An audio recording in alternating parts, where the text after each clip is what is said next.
Hey everybody, thank you for tuning in to another episode of Full Circle Aesthetics.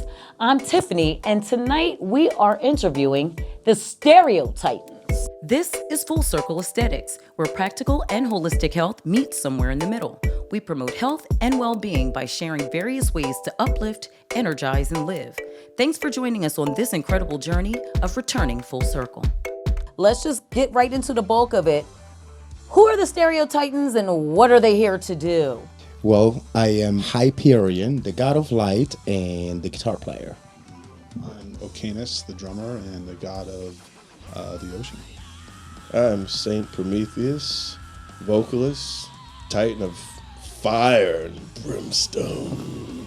I'm Kronos, the titan of chaos, and I play the bass. Tell us a little bit about how the Stereotytans came to be. You guys have a comic book, you perform live, you dress up. Like if I was in the audience and there was a veteran fan standing next to me, how would they describe you and your performance? Well, if we had to put it into words, Stereotytans is a full artistic musical experience.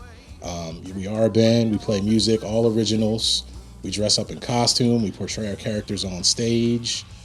We present a theatrical show that you can watch as well that tells the story of the Titans escaping from Tartarus.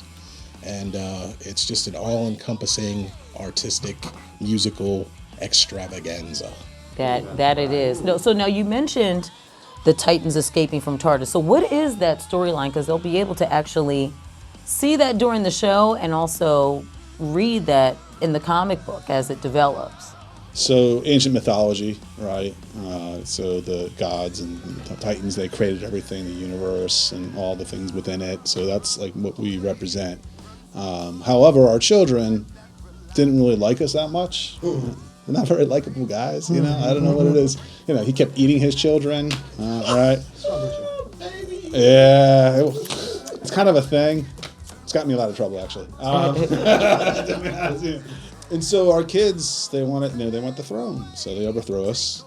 A big war, Titan Maki. There was a big war, and we got thrown into, and we lost. Our kids kicked our ass. So we ended up in Tartarus, which is like a prison, which you find out later, which is actually inside of me, right? Because, I might be the god of the ocean, but the ancient Greeks, that's all, they didn't think very far beyond. I mean, they thought about the sky, but the edge of existence. So, Zeus is reigning the world, and then in real mythology, there isn't much written about the Titans afterwards. It's why all these movies sort of make up these stories. And so we pick up on the story that Athena, she's really angry at Zeus and his infidelities. So she goes down to Tartarus and she helps to convince the 4 Titans to escape and to get on Earth, build a demigod army, and then to destroy Zeus. Right? And so we do escape and we're living in a house together in Collingswood, New Jersey, trying to adapt to modern life. So now there are other characters that perform with you guys during the show. There's the Oracle, there's Athena, there's Hades. So we got Jared who plays the Protector, and then we got David Norton. And one thing that I've seen during the performance is everybody their personality fits their character. So you're definitely in for a good show when you see it. Now, where is the long-term goal in a sense of, and not to get too deep, but like if you had the choice of being from here to there tomorrow, where do you guys see yourself? Well, I'm definitely going to answer that question, but you did forget a very important character, Athena. I did mention Athena. I play Athena, which has just been an awesome experience for me because I think one thing that I've observed is that people really get excited and they really feel a part of the crew. Yeah. We go out in the audience, everybody feels a part of the show, and I think that is one aspect that you don't see a lot. And in doing this character, I think it kind of reminded me that I'm good at other things. That's right. You know what I mean? And I think it does help you to unlock your other gifts, your other superpowers, hence the show. I didn't do the show before, doing the character. So I will say thank you guys. That was going to be how I ended, but we'll just throw it in there. I know you were asking about what are the plans for the future and things like that. Absolutely. So from a Titan standpoint, we have been really enjoying not only playing at regular music venues and festivals, but also at Comic-Cons. our concept has gotten us able to really connect with what they call the nerd culture. Comic cons are huge all over the world, and definitely in the United States they're very, very popular.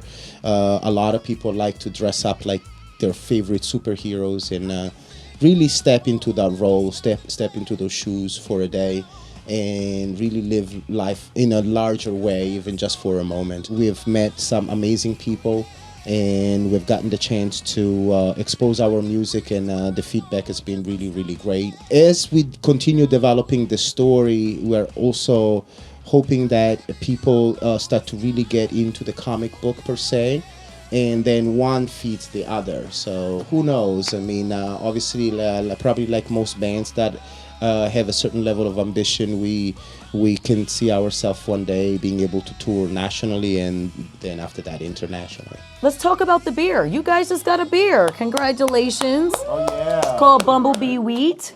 Talk about the beer. Yeah, it's a big deal. Round Guys Brewing. These guys have taken an amazing risk with working with a band like us.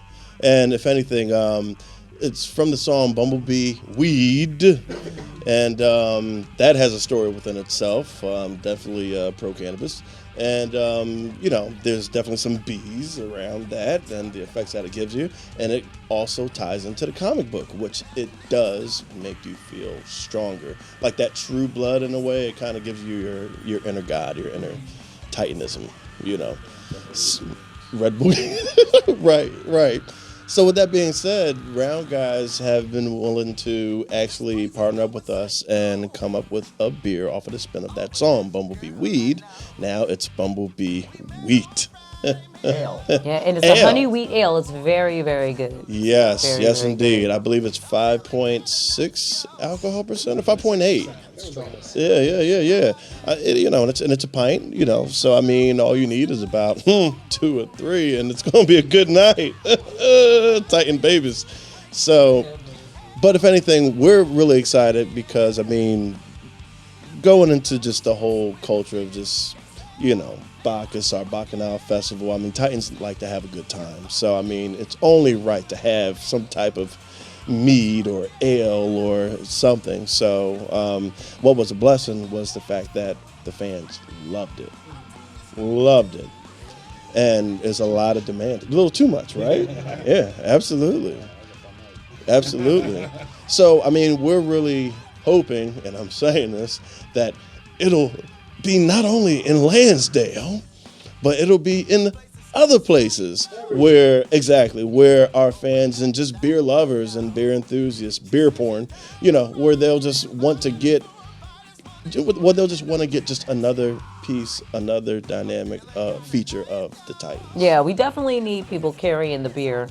Yeah. To increase the distribution. Most Absolutely. definitely, because that's really what it's all about. You don't want to you can only get it in Lansdale. You want to be able to get it in Philly. You want to be able to get it in New Hope, Jersey. So, if you know anybody, to spread that information tentacle out there. But And I will say, just a final note on the beer, this beer actually supports local music. yes, it does.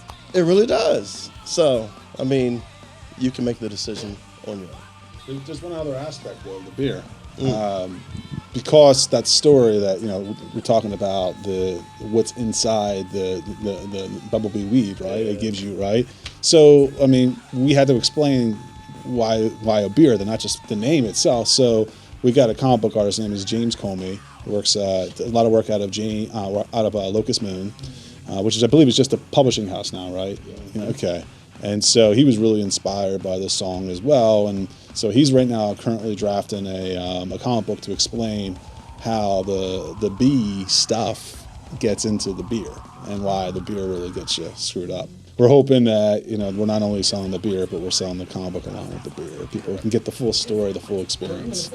Well, thank you guys for coming and taking the time to just sit and tell us a little bit about what the deal is with the Stereotytans. I definitely think that the band is on a major rise, so I'm really looking forward to the future. And if you didn't get the list of where they're going to be, you can always go to stereotytans.com And then you can also find these guys on Facebook, Instagram. The Twitters. Yeah, the Twitters. And the all social of that is media. going to be at the bottom of the screen. So make sure, if you're interested, look at the links. Make sure you like and subscribe. And if you have any questions, comment below. All right, see you next time.